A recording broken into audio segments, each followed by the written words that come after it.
and I welcome you to this post-lunch session where we are going to have some academic papers being presented, and the session will be for 1 hour, 60 minutes, and we have 3 paper presentations. The presenters are here with us, and just to inform, each paper presenter will have 20 minutes, and the 20 minutes can be further divided into 15 minutes for the presentation, and then 5 minutes we will have for the question and answer session.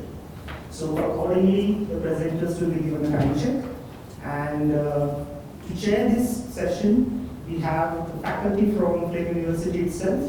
I welcome Julie Siddharth ma'am, and she is an assistant professor at Flame University.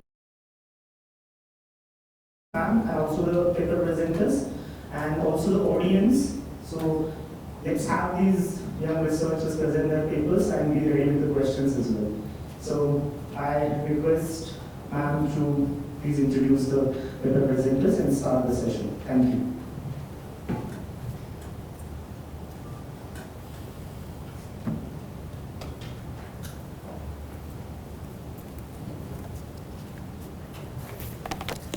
Thank you and good afternoon, everyone.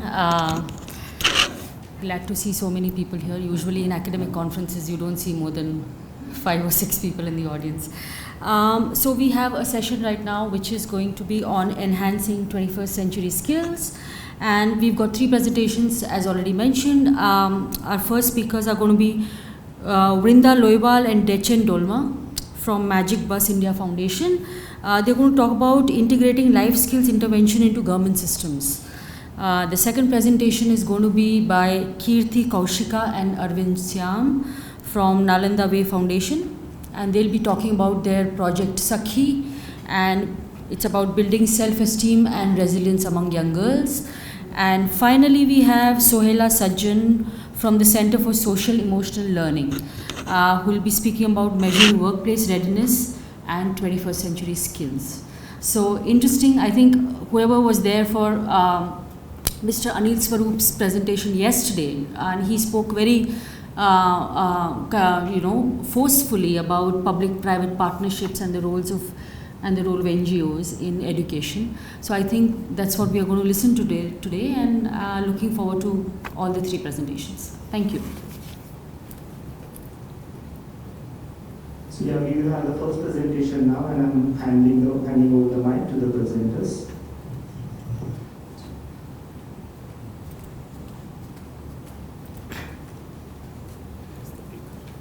Thank you.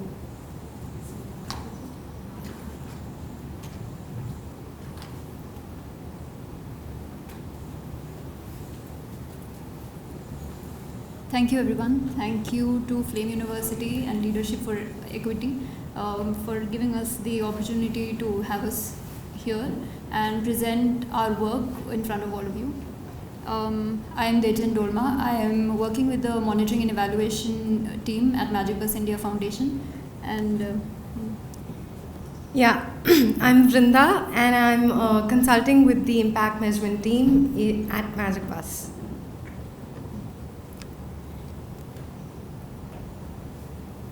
So today we are presenting on our experiences of integrating life skill intervention in the government schools across different states that we are working with, and how do we measure our impact in these interventions. So for those of you who do not know about Magic Bus India Foundation, Magic Bus India Foundation has been working for the past 25 years on activity-based sessions in educating students, adolescents on life skills, on education. We follow what we call a childhood to livelihood approach. So basically in implementing students and equipping them with life skills to transition them into, to give them a smooth transition to adulthood, so that they are equipped to have employability skills. And therefore we do this through different approach. We have a life skill curriculum, we have education as well as employability curriculum, and also we have a community connect and a livelihood approach as well. So recently Magic Bus has also started working with state education departments to integrate life skill curriculum into the government education system, and institutionalizing life skills, and NEP 2020 has given a policy push into this. One of the fundamental principles as guiding principles of NEP 2020, as we know, one of them is life skills, and NEP talks about, and therefore recently state governments have also been interested in including a life skill curriculum. And so how do we monitor when we're talking about these interventions across different states, our presence with education departments in six states of India? How do we monitor a system-wide integration of life skill curriculum? And ours is a teacher-led program. So when we talk about system, how do we say that it's a successful integration as well as successful implementation of the program? We monitor inputs, meaning we look at the outreach of our intervention. Second, we do this by measurement of life skills to see the impact and the outcome among students, and to understand how do they gain from life skills and what do they gain. This is a very challenging field of measuring life skills, and we would like to share our experience, and Vrinda will later elaborate on that. And finally, when we talk about institutionalizing life skills into government, into the state education system, what are the system-wide indicators that indicate longevity of such a policy, and also how does it sustain itself, and so as not to have any private or for that matter NGOs cannot forever be in that system. So of course our idea is also for state education departments to own it and then implement it by themselves. The first, how do we monitor the outreach and the input of what is going into the system? Since it's a teacher-led program, the first input that we want to track is and monitor is to understand how are teachers getting, because teachers are the forefront of who is delivering the life skill curriculum to students. So Magic Bus has an intensive training program for master trainers as well as teachers who will then deliver life skills to students. And for this teacher training, we have a pre and post assessment test, which helps us to understand the efficacy of the trainings that we're doing, and how much a teacher is gaining from this training. This is done both quantitatively as well as qualitatively throughout the duration of the training, as well as after trainings, regular field monitoring to understand how well it is going. Secondly, of course, session monitoring to see compliance of session life skills curriculum that's going on field, as well as completion rate, attendance of students. And finally, when we're talking about sessions ongoing on field, it's not about the numbers that we look at. It's also about the quality of the sessions that students are getting. How is the student experience? What is the student participation in these sessions? These are mostly activity-based sessions with sports-based or toy-based approach. So how are the students finding it different from any other classroom sessions that they have? These are outdoor sessions mostly. So how is it different for students? This is also something that we look through the quality of sessions. And we do this through different platforms and data collection platforms, because it's a at scale program. Kobo, Frappe, WhatsApp-based chatbot, and also Magic Bus Academy that we have within the organization. Now life skill measurement, and Vrinda will take this.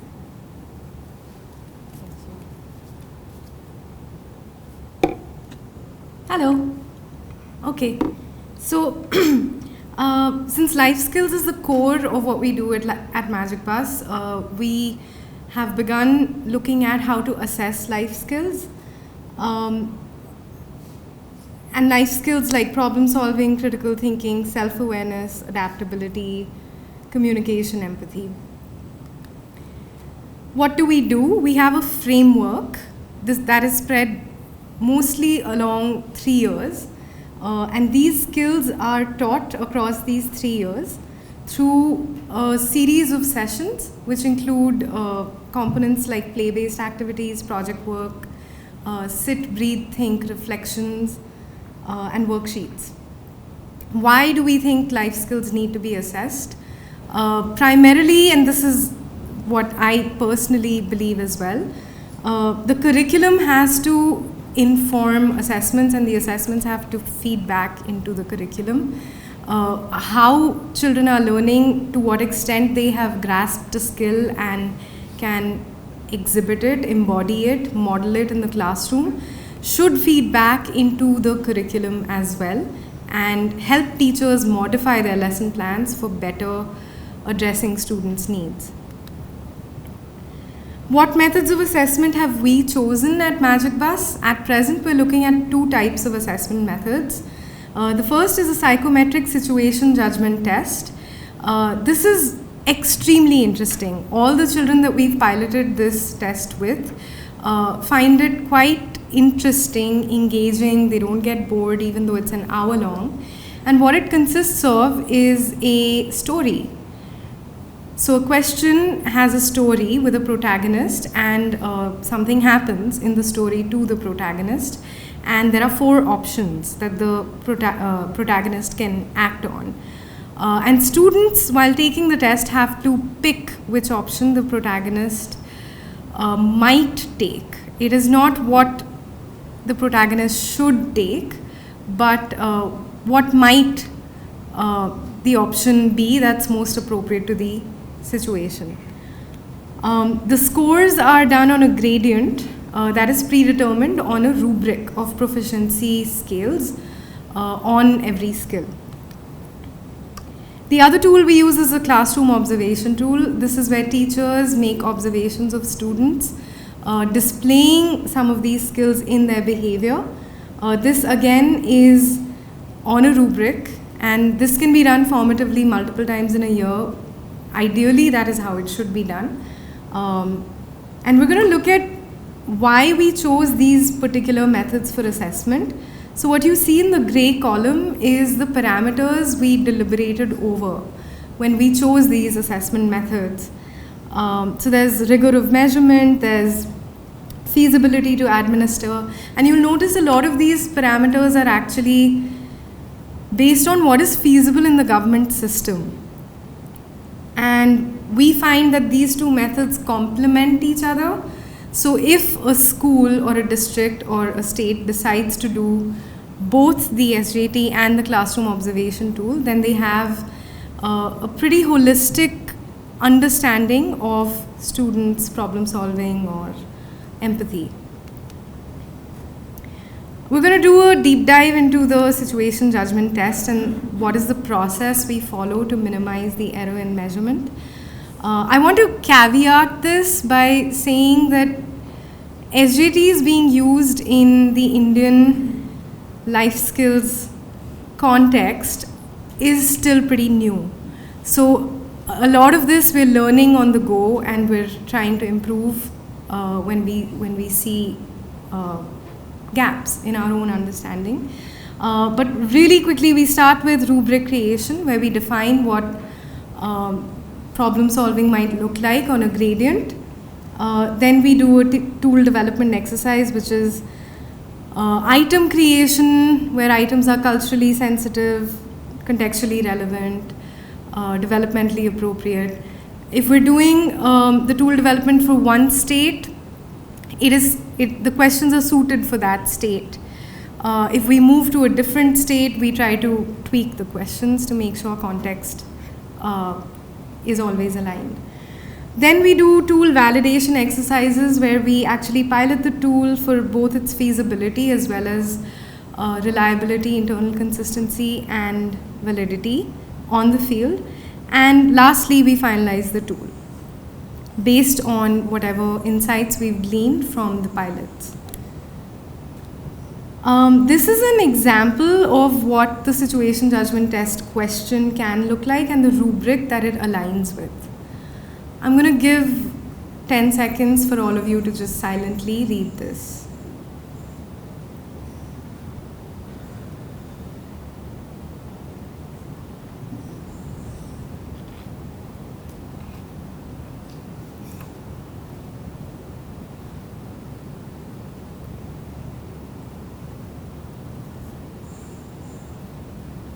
So one thing I'd like to draw your attention to in here is the question stem. The question stem says, where did the problem begin? This is one way that we try to phrase questions which minimizes any kind of social desirability bias, which, you know, students always know what the right answer is. They know how to game the test. So a lot of our effort goes into minimizing socially desirable responses. Field testing, the SJT involved getting the tools ready, shuffling them, translating them. Piloting them involved data collection with certain number of students in a certain state. Since we did this with state governments, we also had to follow a protocol for collaborating with the states. Tool iteration involved making changes to the tool based on the qualitative and quantitative findings from the pilots. And the tool finalization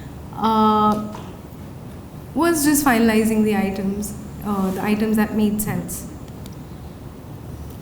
Classroom observation tool is something that teachers are used to doing in classrooms. So this also requires lesser effort in some ways for teachers to adopt, but it does require more effort from teachers in the way that it's more time taking than the SJT tool.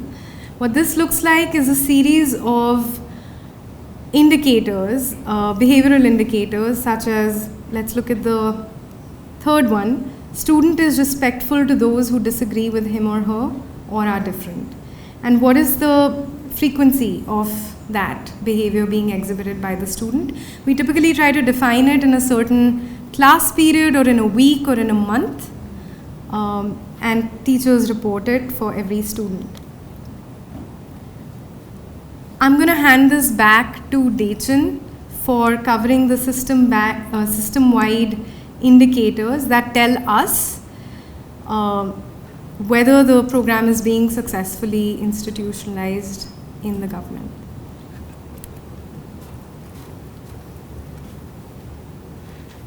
So the aim is to institutionalize the life skill curriculum as well as the program into the state education government school system.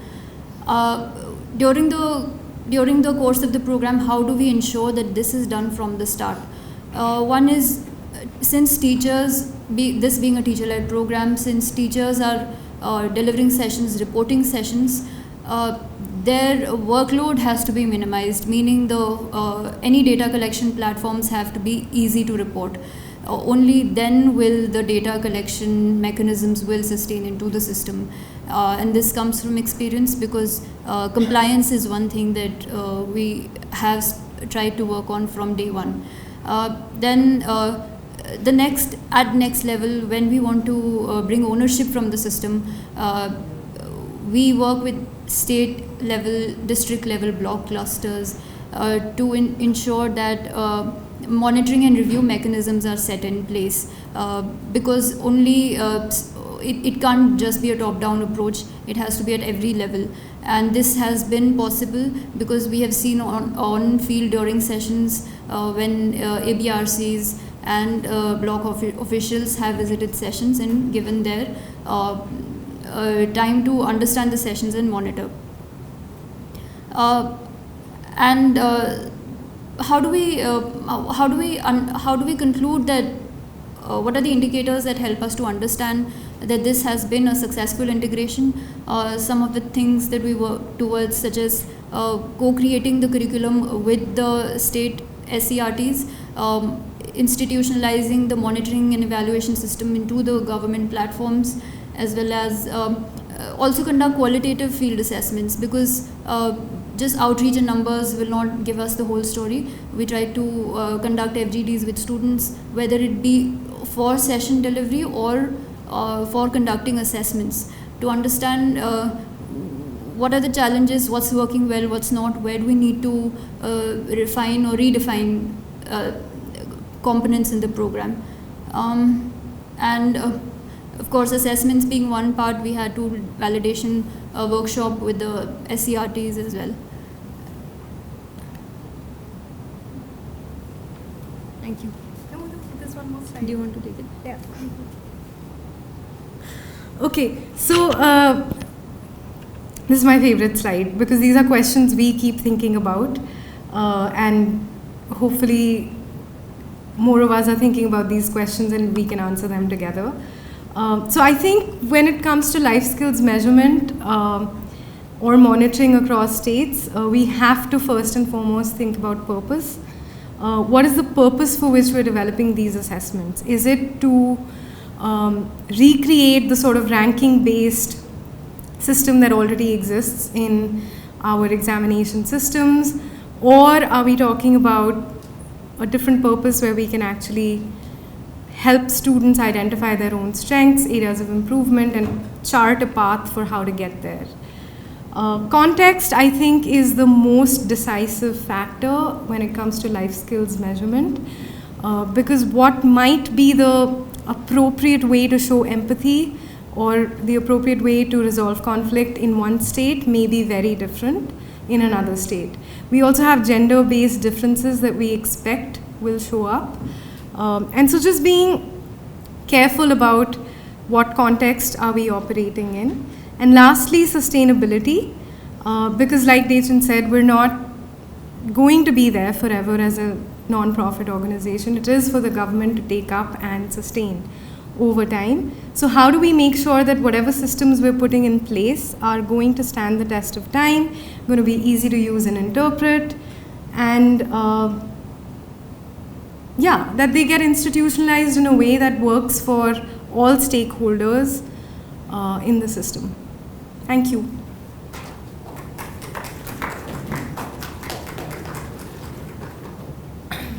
So thanks a lot for the presentation, and now I would like to request the audience to ask if they have any questions. Yes, please. You can just switch on the mic on your desk and ask the question. Thank you for this presentation on the assessment tool of life skills. I am just a bit confused that many of the schools, most of the schools, private schools, they have this thing as a part of their report card for the students, where life skills are assessed, not in the form of a rubric. How is this different from the one that is already used in the report card to understand the life skills of a student? Also, to add to this, like the parents, when they get the report card of a child, often they only look at the academic achievement of the child and they do not pay much attention to the life skills grading done by the teacher in a classroom. So how would this thing, be institutionalized, as you're mentioning over here, and how will this create an impact on the overall or holistic development of a child?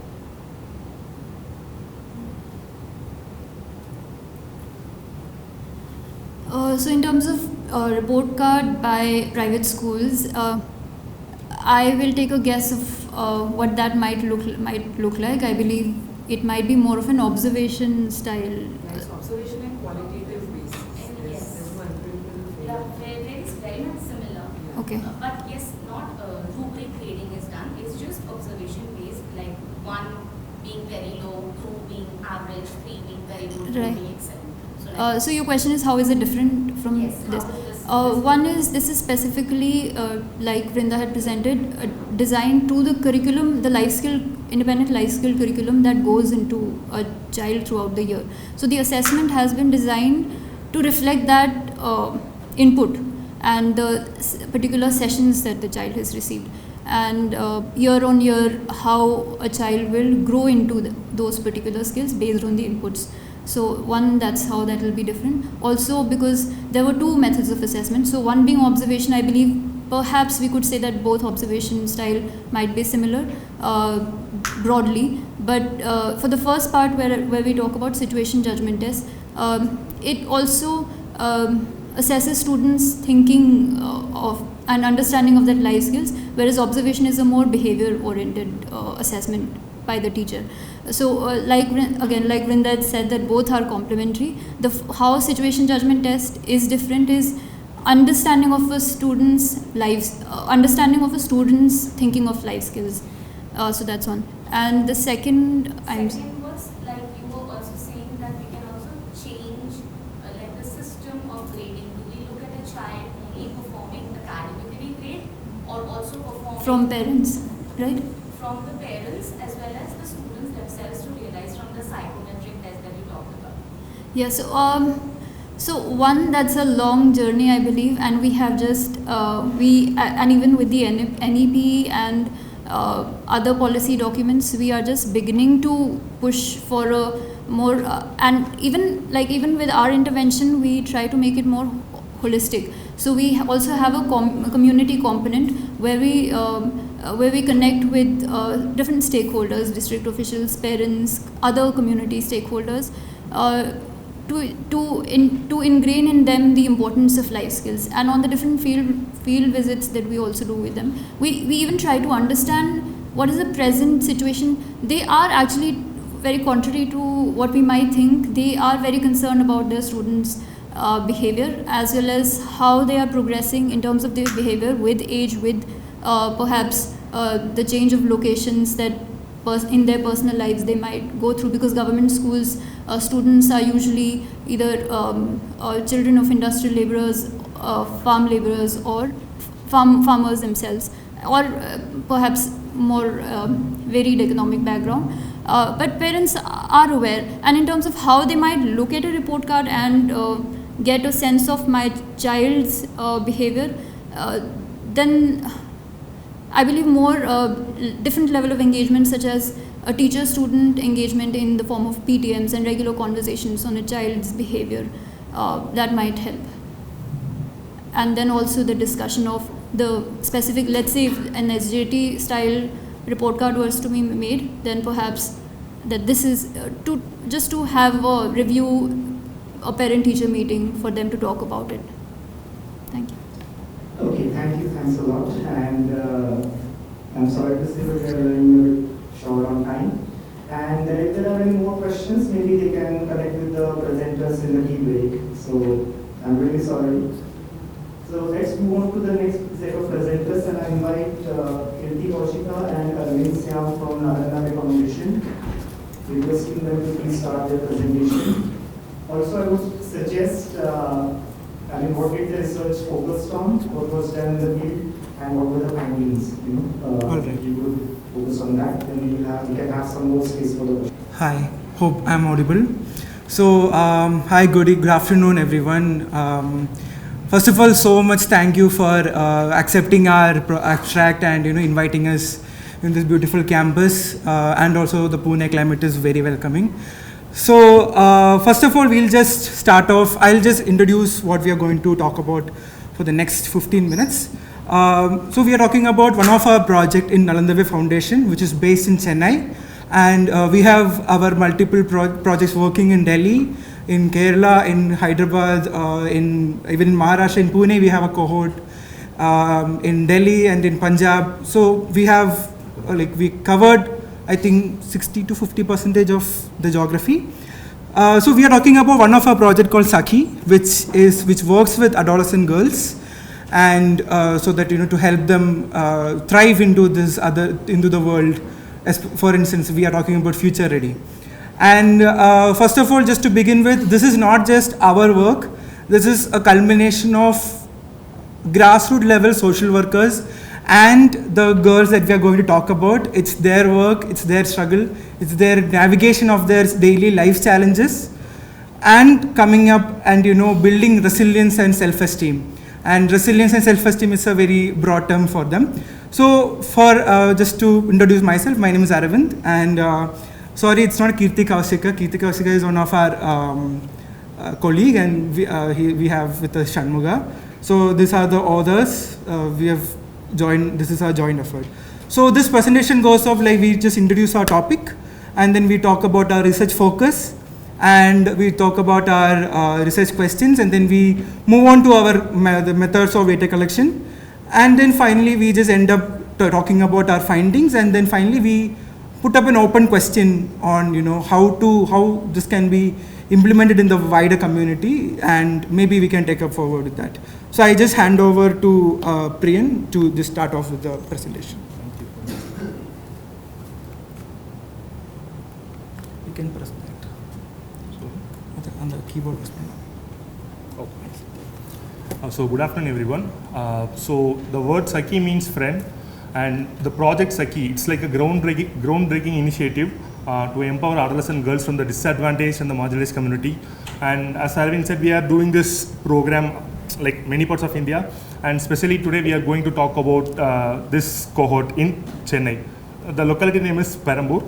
So it aims to empower like adolescent girls, those who are from disadvantaged and marginalized community, from like so transition them to adolescent girls into adulthood via developing their economic and academic development, cognitive, and building their resilience and self-esteem. Yeah. So usually each cohort will have 25 to 30 girls, and we will be selecting the girls based on the recommendations given by the school HM and their economic status and their community level and everything. So as per their suggestion, we'll choose the girls and we'll form one cohort. So the objects of the project is like fostering their self-worth and confidence, and becoming emotionally resilient, developing leadership skills, and building awareness and everything. Yeah. So here the project facilitators will act as a mentors, and this will lead to will have a joyful and informal kind of learning environment to the girls, whether they can express more about their feelings and everything. And as per the part of this program, we are also concentrate on the academic part also. So these are our intervention areas. The main 5 buckets are like academic development, well-being, and 21st century skills, and livelihood, career and guidance, and leadership through Seva. So in academic development, so we will be concentrating more on English, Maths, and Science. But when our children are like moving to board exams like 10th board exam and 12th board exam, we will be giving equitable orientation classes to the children. For example, if A children will be lagging in physics, so we'll be giving them more sessions oriented on physics, and some children will be lagging in chemistry. So like not fitting like a tuition class for entire all the children as like a chemistry tuition and everything, like specifically concentrating the children to the specific subjects to clear and get more like scores in the board exams. So with well-being, we will be concentrating on physical well-being, mental well-being, and social emotional learning. And we are also concentrating on the 21st century skills like critical thinking, problem solving, and digital literacy, gender literacy, and financial literacy also. So livelihood career guidance will be like paid internship opportunities, and career guidance program will also be given to the children.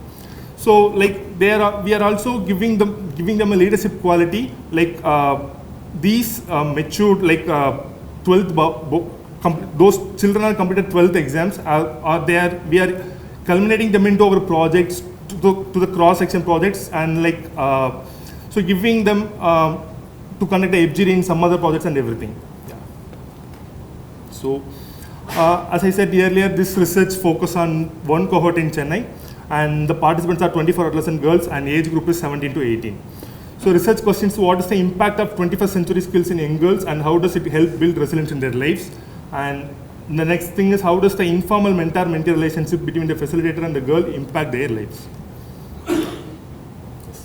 So what are all the tools we used in assessing these children? Especially we Naladha will use like mostly of quantitative and qualitative tools, and 3 quantitative tools are constant tools, like those are Rosenberg self-esteem and BRS 25, and the next thing is like MACS, multidimensional adolescent coping scale. So, and with respect to qualitative also, we will be using FGDs, semi-structured interviews, and creative illustration kind of poster analysis, and summative assessment through individual progress by facilitators. And these are all the findings from the last year data, and this is a 8-year long intervention period. Now the children are in the age group of 18. So the children, this intervention started at their age of 12. So this is the 8th year of their intervention, and this is the data which we collected in the 8th year intervention. So in the left side of the screen, we will be seeing like a resilience graph where BRS 25 scale is implemented, and the scoring will be from 0 to 175 will be the scoring, and none of the children are coming below 100, and they are closely reaching their resilience to 150 and 166, like it's showing they proactively improving their resilience over the period of years. And this MACS as a scoring range of 0 to 25, where we evaluate stoicism, rumination, acting out, and the next thing is seeking support and self-care. So the next thing is like Rosenberg self-esteem scale. Next slide, please. So this is as I said, this is the 8th year intervention where the children, like evaluating them, there are no children falling under low self-esteem, and the progress level is keep on increasing in this. So now Aravind will talk more about this qualitative tools which we implement. Change the slides. Yeah. So I'll just quickly go through the qualitative side. So with FGD conducted, we understood that the girls have, or the scholars, we call them scholars, have generated a sense of community within themselves, and they themselves have a very good rapport with each other. And also one thing that they always say is that, this feels like a sisterhood, a friendship, where they can just come and talk about anything that they want with, also with the facilitators, it's also about, they are not tutors, they are just like mentors or sisters, people call them akka. And then from parents also we conduct FGDs, we conduct interviews. From there we also understood that a lot of things have changed in their the behavior towards the parents and also to the teachers, and also their overall participation in the schools.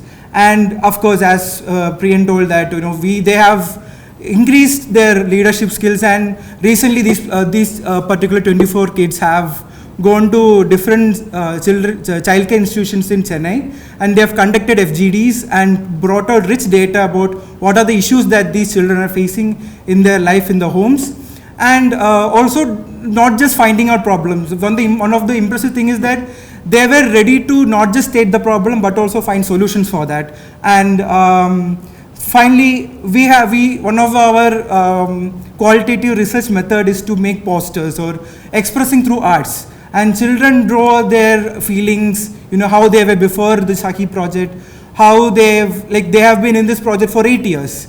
So how they have been growing in that. So that has also been shared through their posters. So this is just some of those posters created by the Saki girls, where they talk about how they are managing their own emotions, how especially like interpersonal skills, how like in one of those on the top left corner they have like Silambatam. They have been involved in Silambatam. They like also from these also we got to know that they have changed their even eating habits. Like when they started, they started eating unhealthy, and also children who were self-harming. There were stories of children who used to self-harm with slightest of uncomfortability in their life, started, finding positive or, developed positive help-seeking behavior. Next. So this is just one of the quotes. So Mahaka is one of our social workers. She is one who does all the facilitating work and conducts this wonderful rapport with the children. So I'm not going to read out all this. I think it's just self-explanatory. Next. So this is what the parents have talked about. They are very happy that how the children have been coming up and taking the leadership. The participation in the schools have been increasing. So I'm just going to put it out here. And so they have, this is just what I've been talking about. They have developed a sense of community. Their behavior towards academic and also towards their life has changed. And also like they have taken up conflict resolutions and understanding about certain issues that they face when it comes to gender, when it comes to all the societal problems, and they are very cognizant of all these things. Next. So this is where we end our discussion. So as an organization, we are trying to address systemic gaps and also, put it out to you people also, like we have been discussing about it. Addressing systemic gaps, especially about gender. And people don't talk about much of these things, especially in educational spaces. But I feel like, such in non-formal educational spaces build such a informal space where they could even talk about anything that is concerning about their gender, and also involving parents and building support system, which is something that we have really worked upon, because calling these girls and bringing to a particular space like Sakhi is actually quite impossible without the intervention of parents. So we feel as an organization also feels like, this could be something we could bring into the wider community. And of course, we are trying to replicate and scaling the models into other regions. And finally, one of the most important thing that we are trying to stress here is demystifying the hierarchy between the tutor and the person who was being tutored. And I feel like, if such a space is reduced, if such a hierarchy is just demystified, I think the whole purpose of us being here and, us, making children future ready could be possible. So I think we'll conclude our presentation from here. Thank you. Thanks a lot to you for this presentation. And I found it very interesting, how can we put resilience and self-esteem on scale, and then we can, after the 8-year-long intervention, we can again measure the, the impact that we have on those students. So we will open up the discussion for the questions. Yeah, please switch on the mic on the desk and ask the question. Will it turn green? Very interesting study, because many a times we don't hear a longitudinal study come into the social sector.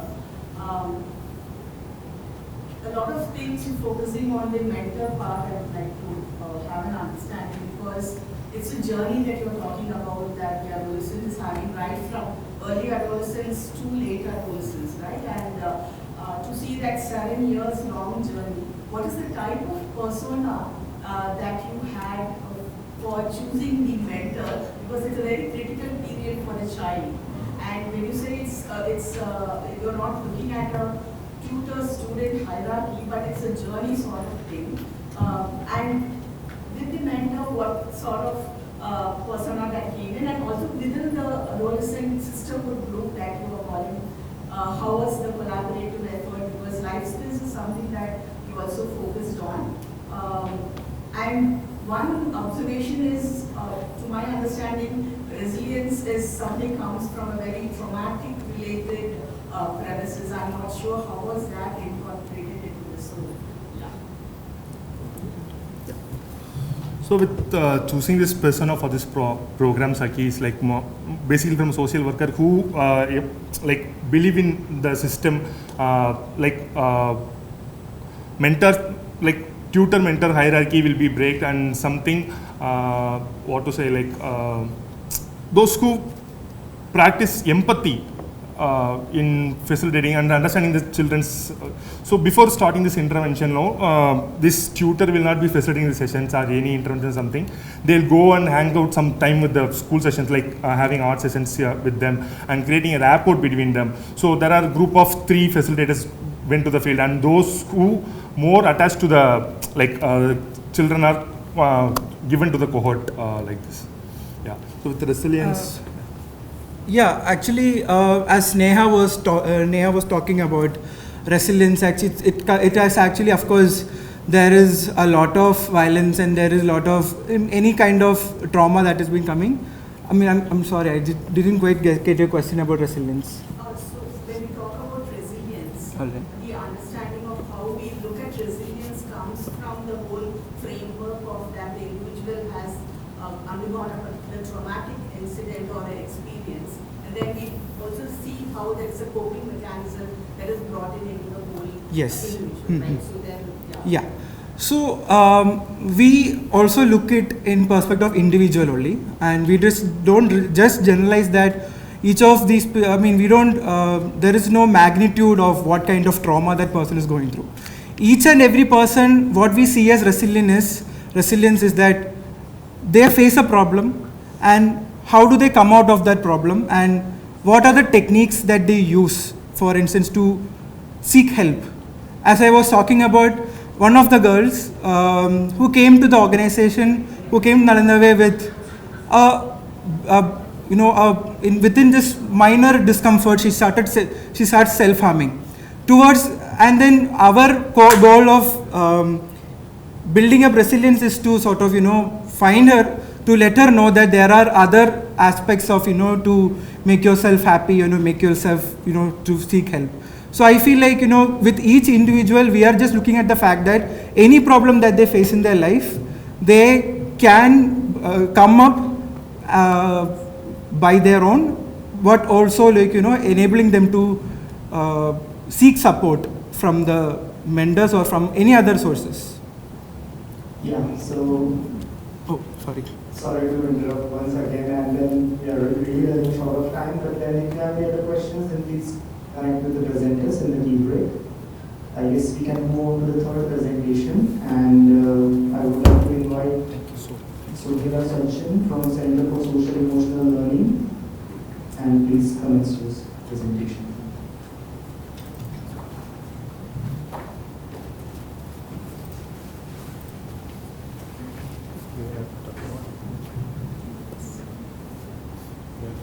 I'm Sohila's sidekick, so I'm back again. So, just as an introduction, why am I back again? I'm actually the founder of Center for Social Emotional Learning, and I consult with Magic Bus as well. And this is a presentation that we're making on one of our projects that we worked on a couple of years ago. Yes. Hi everyone, I'm Sohela. I'm presenting from Center for Social Emotional Learning, and like Brinda already introduced herself, I am so CSEL is an organization that works in the area of developing curriculums and assessment for 21st century skills, and we'll be talking about workplace today. So a simple Google search about important skills at workplace will yield these results, and as you can see, I've highlighted also communication features as one of the most important skills required at the workplace. And if you've also been into a school ever, you would know that teachers are constantly emphasizing on how important communication skills are. But what are communication skills? Is it just the ability to write a beautiful email, which now even ChatGPT can do for us, or is it something more? So I'll share a personal story, and this is a conversation between me and an industry expert, a leader, and I had written to him in 2021 inviting for an interview, and this is me in my first job 3 months after completing my master's, and this is where my communication skills are. So I'll give you 30 seconds to read this email, and you can read the highlighted parts also.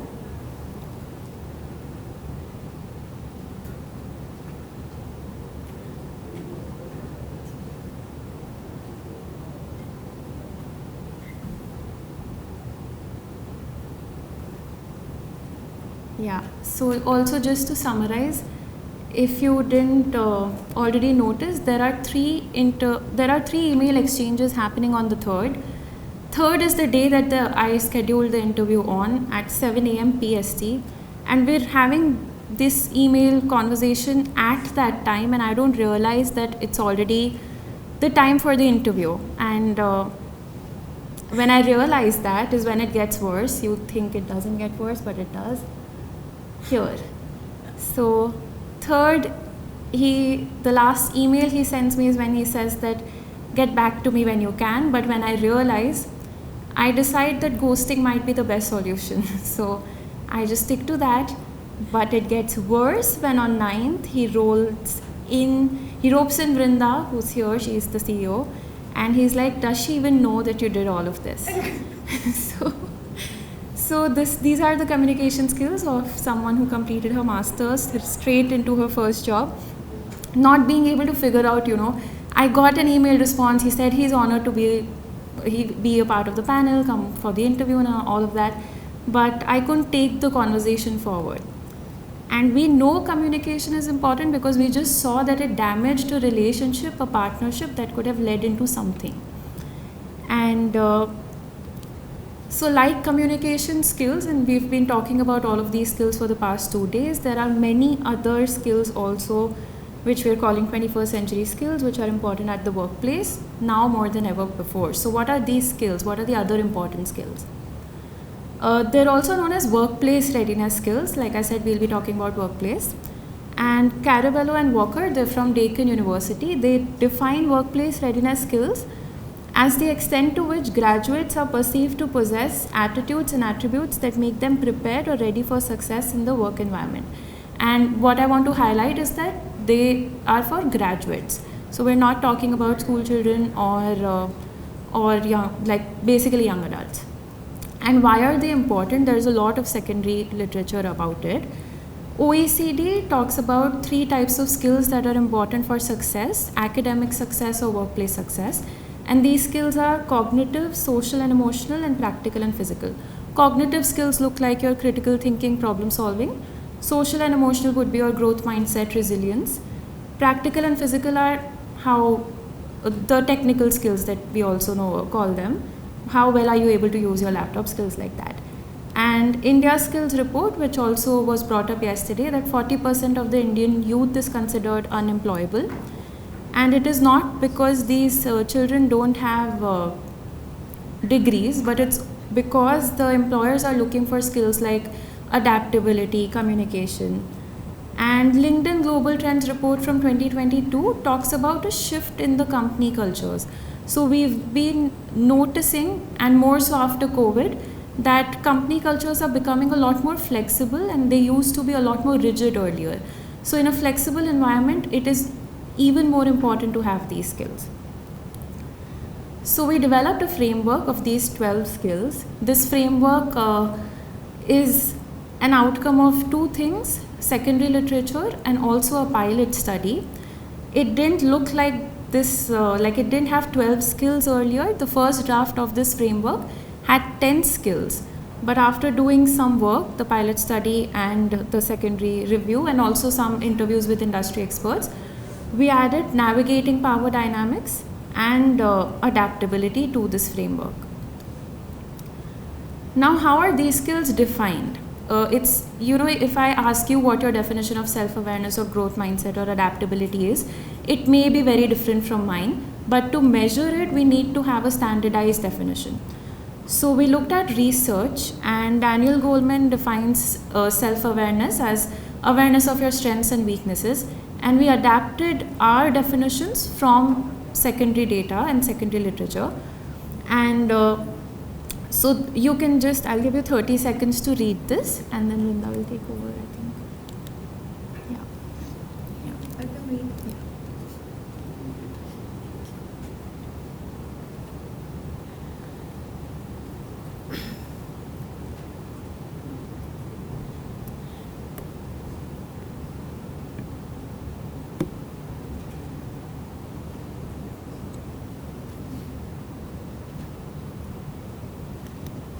So we began talking to people in industry, and this is someone who's the CEO of a startup called Vishup, which does talent recruitment. And one of the things that he had said was that all of the tools in the market seemed easy to game. People know what the right answers are, they can just tick the right answers. And what he was looking for, particularly since he does talent recruitment at scale, is something that would take into account a 360-degree approach, which included quantitative and qualitative data about candidates fit for roles. So we kind of took this on. This was a bootstrap study. We looked at the research questions of, I really can't read from there, so I'm going to try and do this. We looked at the research questions of will using SJT questions as an assessment tool for measuring workplace readiness, A, keep participants engaged, be relevant, and C, will they be insightful for participants to actually discover insights about their own strengths and areas of improvement. So this was a really small study. We only did it with 18 people, 19 people. 18 people, I'm sorry. And what we did was we developed a framework of 10 skills with 25 situational judgment test questions, as well as 5 Likert scale questions to assess their own perception of their workplace readiness. The responses were on a 3-point rubric. Data collection was done through convenient sampling, and tools were administered using a very simple Google form. It took participants about 30 minutes to respond.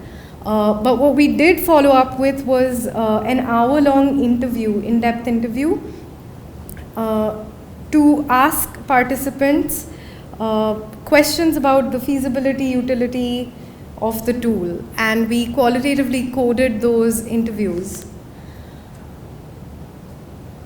This is what we found. I think, this is a lot of content to cover, but on the whole, we found really high engagement with the tool, really high level of interest. I think 77% of them said that they were moderate to highly interested in using the tool, as well as it gave them insights.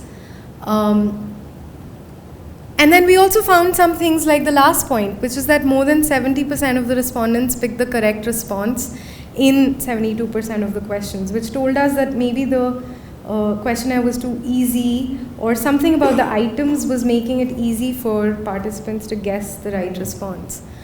And so we made some changes. This is one sample question from study 1, and we made some changes before conducting study 2. One of the changes you'll notice is that we went from giving 3 options to 4 options, reducing the error for random guessing. We also made our situations shorter and slightly more nuanced.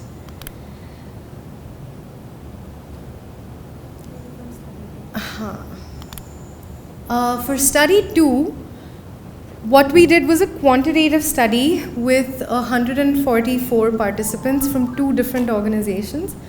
One was a non-profit in education, and the other was Wishap, which is talent recruitment, and it's very corporate. Here we looked at, okay, if we want to make this tool actually usable and have high utility, we have to check for its internal consistency, and also we were interested in the question of what are the correlations between participants' scores on the SJT and their own perceptions of their workplace readiness skills. Then we also wanted to check correlations between managers' ratings of their workplace readiness skills and their own. And lastly, managers' ratings on each of these 12 skills and managers' overall rating on employees' job performance. Just to reiterate, why were we asking these questions? I think the larger purpose was for us to have a set of tools that would give any employer the information they need to not only hire well, but also be able to give feedback really well to candidates, to employees, on what they can be doing better in their roles. And how does this connect back to education? Because that is the larger purpose for which we exist as an organization. Well, higher education institutes like Sohela's should have taught these skills. None of our higher education institutes have taught us these skills, but then we land up in jobs where these skills are required, and employers often have a mismatch where the expectations they have a mismatch with the skills we're able to exhibit. So the larger purpose is, if we can solve these questions of measuring workplace readiness skills in candidates and employees, then perhaps higher education institutes can begin filling the gap that currently exists in teaching these skills. So we created these 3 tools. We piloted them. We conducted a bunch of analyses as much as we knew how to. We're still learning. And what we found was our tools were internally consistent. Very interestingly, the correlations that we found between managers' behavior rating scale and SGT scores was low. However, the manager behavior ratings and job performance was really high. It was 0.67. And the second point, where manager behavior rating scale scores were only 0.23 correlated with employees' own perceptions of their workplace readiness skills, also told us that there's a gap between how employees are rating themselves versus how managers are rating them. And of course, there are a bunch of biases in place, and there are power dynamics between employers and employees. Even still, this is an important finding because it tells us that there is an expectation mismatch or a communication gap between employees and employers, and maybe that is something we can solve for.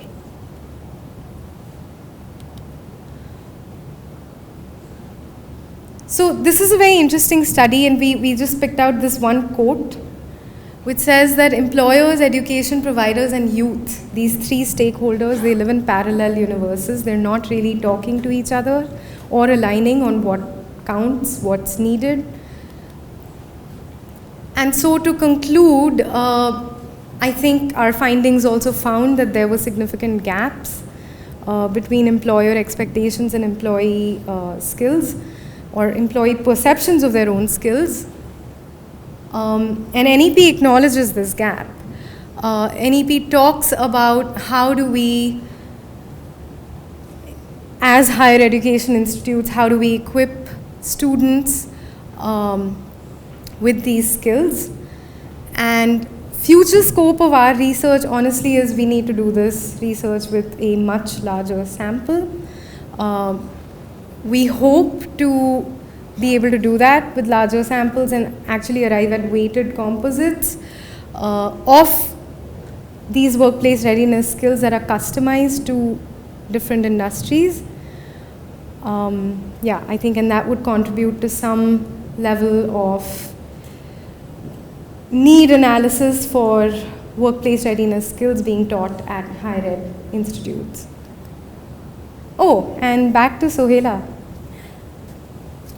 I would request presenters to please conclude. Yeah, this is just the last slide. So since I had brought this up earlier and we showed you what happened and it damaged the partnership, this is also to repair it.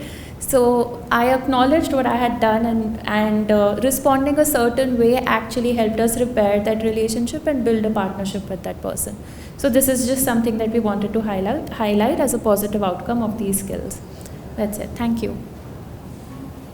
Okay, thanks a lot. And that's how we wrap the presentation. Any question? We will have just one very quick question, like a rapid fire question, you know. There is always a budget constraint when it comes to the recruitment. Like finding the proper person requires a lot of budget, and we are kind of a thriving society where a lot of startups are coming, which always kind of struggle with assigning the budget in the HR department. And how does that particular thing play a role in this particular thing? Like how do you minimize the cost of recruitment and getting the proper guys on board? Yeah, thank you for that question. So actually, one of the things we heard over and over again from industry experts was that the hiring costs are very high, and when you don't hire correctly, you kind of compound that cost because you have to let go of the person after some time, hire again, train again. And there are roles. Let's say a customer-facing role will always require certain skills to be really, really crucial. You have to be able to empathize with the customer, you have to be able to communicate well, you have to be able to redress grievances. Now, if an organization has not defined which are their highest weighted skills for a certain role, or if they don't have a way to measure them in their candidates coming in, then ये problem चलती ही जाती है. We're hoping that if we have certain assessment tools that do this for us, that assess that fit between skills that a candidate has and skills that are required for a certain role, actually hiring costs can go down. Okay, thanks a lot for the presentation. And before we wrap up the session, I would like to invite Ma'am Abhay for the closing remarks, and then I have some important announcements to make before we wrap. Yeah, thank you. I think these three presentations were extremely interesting and they tied together so well, isn't it? The last presentation was about workplace readiness and what higher education institutes can do. And that then ties to the earlier two presentations, which are working with school children. Right, so we need to build skills at the school level, and the students who are resilient and who have the life skills are already in a strong position when they enter into higher education institutes to then even build and strengthen those skills and then are workplace ready. So I think very interesting conversations can happen, and I think we can take them over, and have them over tea. So thank you all for listening, and thank you for coming.